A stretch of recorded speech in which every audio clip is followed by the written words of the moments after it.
Bonjour à tous et bienvenue sur ma chaîne YouTube. J'espère qu'on m'entendra bien. Dans tous les cas, je suis dehors, j'ai le micro. Aujourd'hui, on va parler de Nordan Lelandais. Mais avant ça, abonnez-vous les gars, likez, partagez et commentez, c'est le plus important. Faites-moi arriver à 1500 abonnés. Enfin bref. Aujourd'hui, je voulais parler de Nordan Lelandais, mais d'abord, je vais vous mettre la vidéo et après, je reviens. Ok?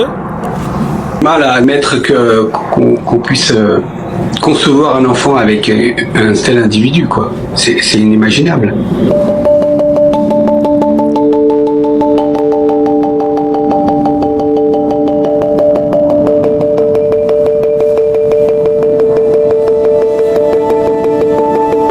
La nouvelle, ça a été un choc. Je vous avoue que j'ai eu du mal à réaliser. Je l'ai vu sur Facebook et je pensais que c'était une farce, qu'on faisait une farce. Et effectivement, quand je suis allé vérifier directement sur Internet, je me suis rendu compte que c'était pas du tout une farce et j'ai été choqué par la nouvelle. Honnêtement, j'avais du mal à y croire.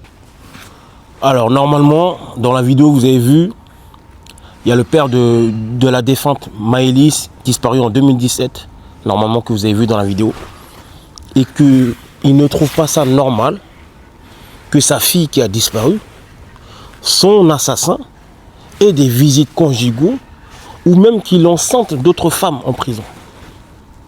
Alors la question qui va se poser, c'est qu'est-ce que ces femmes-là, si on considère qu'elles sont normaux, si on considère qu'elles sont normales, qu'est-ce qu'elle trouve de bien dans un mec qui est censé être dangereux et qui a décimé des vies? Qu'est-ce qu'elle trouve de bien? En plus, tomber enceinte de ce mec-là, en sachant les faits qu'il a eus, en sachant les faits qu'il a fait, c'est-à-dire agresser une petite et lui ôter la vie, et plusieurs potentiellement. Je ne comprends pas. Si on me dit que c'est des meufs normaux, je me dis que c'est impossible. Une meuf normalement constituée, je pense que peut-être elle peut sortir avec un homme qui a fait de la prison ou qui est en prison, mais pour des méfaits de vol, admettons. Mais de mon point de vue, de mon opinion, à partir du moment où on parle de décimer des vies, normalement, si tu es une femme assez réfléchie, consciente, tu ne peux pas te dire que tu vas faire ta vie ou t'imaginer ou même aller voir quelqu'un au parloir qui a ôté la vie des gens. Tu ne penses pas à toi? Tu ne penses pas potentiellement quand il va t'en santé les répercussions plus tard de l'enfant, de la maladie qu'il peut avoir mentalement, du manque d'un père en prison?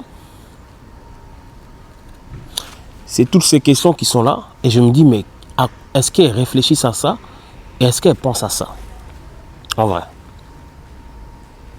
Non, on est en droit de se poser les questions. On est en droit de se poser les questions parce que elles ne réfléchissent pas, elles foncent dedans. Ou bien c'est le goût du risque. Peut-être. Ou c'est le fait de vouloir sortir avec un bad boy, mais à son paroxysme, pardon. C'est-à-dire que là, c'est l'extrême. C'est bien de vouloir des bad boys, mais là, c'est l'extrême.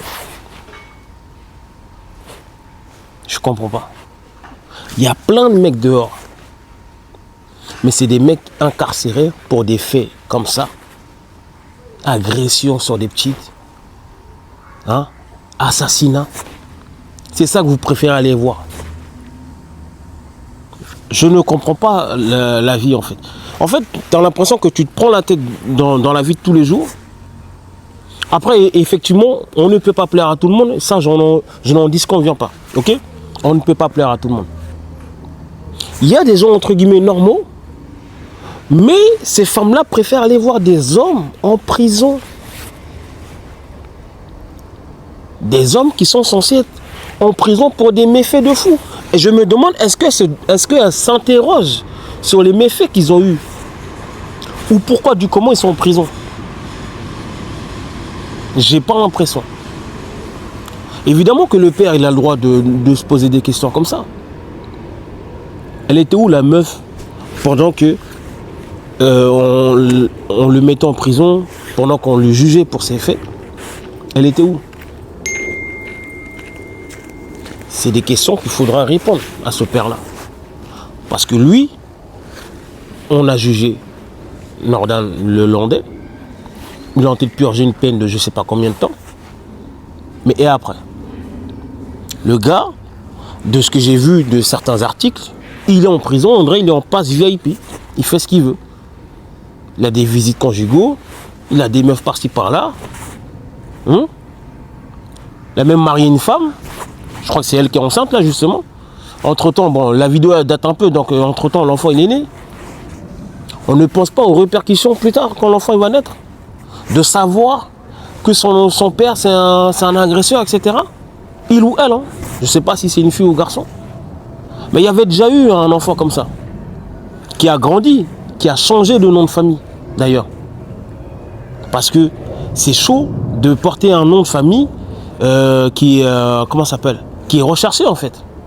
Il n'a pas décidé de naître. Il n'a pas décidé de naître. Je crois, si je ne dis pas des bêtises, il est mort il n'y a pas longtemps. Et il était avec sa compagne. Hein? Je n'ai pas envie de dire son nom pour ne pas lui faire de la publicité, mais en tout cas, voilà. Comment ça s'appelle? Il enlevait ses victimes, il les kidnappait, etc. avec une fourgonnette blanche, si ça vous parle. Son fils, il est grand maintenant. Hein? Et ben voilà, malheureusement, il est né il y a longtemps déjà. Et il avait un nom de famille de tueur en série, malheureusement. Donc il s'est fait retirer son nom, en tout cas il s'est mis à l'anonymat, il a changé de nom de famille. Les gens ne pensent pas à tout ça. Autant au père, entre guillemets, qui est un fou, déjà, parce que c'est déjà le cas, mais autant à la mère. C'est ça le plus important. Et on nous parle à longueur de journée de patriarcat, etc. Ces femmes-là, personne ne leur met le couteau sous la gorge. Comment tu peux décider ou accepter de vouloir être enceinte d'un fou furieux? C'est des questions que je me pose. Donc pour moi, ce n'est pas normal. Ce n'est pas normal qu'un homme qui a fait des méfaits comme ça soit en concubinage et des visites. Non, normalement, hein, on devrait l'interdire de tout ça. Normalement, ça c'est mon pur avis. Mais bon, on a l'impression que de nos jours, c'est facile d'aller en prison. Moi perso, je sais que je ne vais pas tenir, hein, même une journée et tout ça. Hein? Peut-être que je suis claustro. Mais on a l'impression qu'il y en a en prison, c'est une chambre d'hôtel. Ils font 5 ans, 6 mois et puis ils ressortent. Les lois ne sont pas assez dures. En tout cas, si c'est vraiment avéré que c'est eux les coupables, les lois ne sont pas assez dures. Il y en a, ils vont en prison, ils font 10 ans, on leur donne des remises de peine et ils ressortent. Comme s'il fallait libérer très très vite les prisons pour que les gens y sortent. Alors qu'on parle de la vie des gens derrière. Il y a des gens qui sont morts derrière. Il n'y a pas de cumul de mandats en France. Et ça, c'est bien dommage.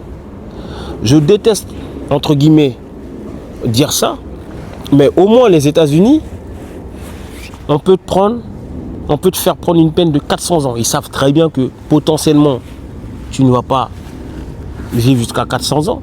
Mais au moins, histoire de te dire dans ta tête que même quand tu meurs, tes os vont rester dans la prison. Parce que chaque meurtre exactement a une peine. Pas comme ici. Ici, tu décimes la vie d'une personne, tu ôtes la vie d'une personne. Même si tu en fais 100, tu vas prendre 30 ans, max. Et tu vas ressortir. Enfin, je dis ça, hein, pas moi bien sûr, mais il y en a, ils vont ressortir. Et c'est dommage. C'est dommage. La petite, elle n'a rien demandé aux dernières nouvelles. On lui décime sa vie. L'autre, il a pris combien? 20 ans, 22 ans de sûreté. C'est tout. Et il a le droit d'enceinte une meuf. Voilà. Il a le droit de se marier en prison. Il a le droit d'avoir des visites conjugaux. Voilà où on en est. Enfin bref, je vais trop parler, sinon ça a duré des heures. Mais les gars, c'était ce que j'avais à dire. Likez, partagez et abonnez-vous les gars. Faites-moi arriver à 1500. Et vous êtes les GOAT si vous êtes arrivé jusqu'à là. On s'attrape.